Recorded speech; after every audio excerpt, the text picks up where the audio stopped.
Today I wanted to bring to you a little video on springs.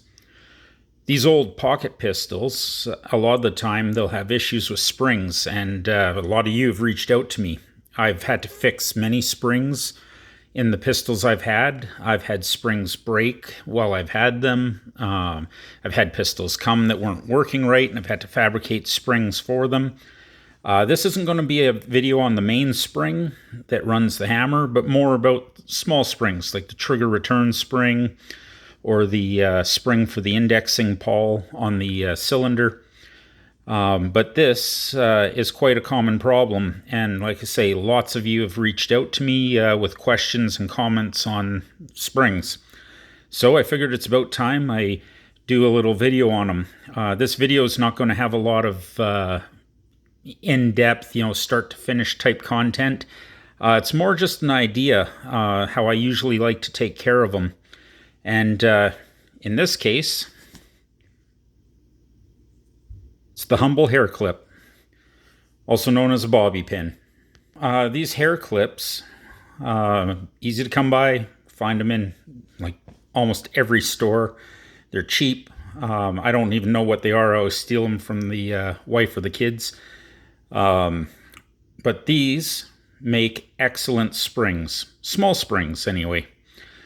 Like I say, not going to help you on the main spring, but if you need to redo a spring for your indexing pawl, this is my go-to.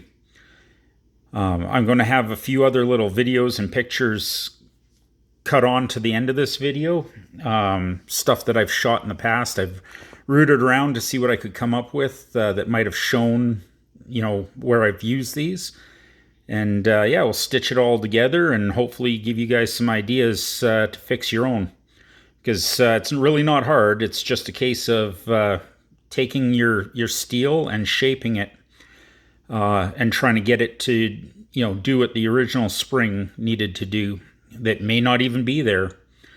And ironically enough, I should have a picture in here somewhere of a Defender where I used almost the entire hair clip, made a spring that was way bigger, way longer than the original factory one, and I honestly think way better.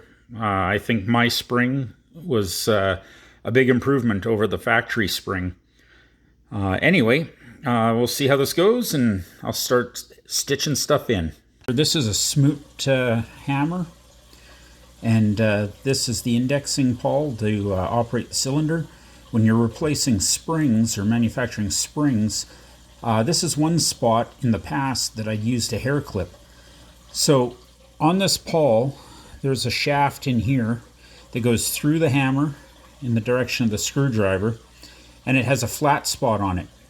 And it's hard to see on the screen, but in this groove is a spring, and that spring puts tension on that flat spot so that the pawl always wants to return back to its original position. And I've successfully used a hair clip to replace the spring in there when it was missing on a different Smoot, not the one that this is from, but yeah, just another example of where hairpins really, work well. I believe this was the Blue Jacket, and if you look close, you can see the spring for the pawl and how it can be made with a hair clip too. This is a Marlin. I used a hair clip bent into an omega shape to get it to function again. This was a Prescott pistol with a hair clip spring that I made. This is a Defender. That's the spring that came with it. Somebody had tried to make to replicate the original spring. Unfortunately, it didn't work really well, so I created a new spring with a hair clip, and this is the one where I used almost the whole hair clip. And honestly, it worked better than probably the factory spring. It's going to last a lot longer anyway. So just, yeah, another example of how you can be creative and perhaps even improve upon a design. So yeah, the Humble hair clip, saving the day, or at least saving, a lot of hassle and grief and getting an old pistol back into working condition.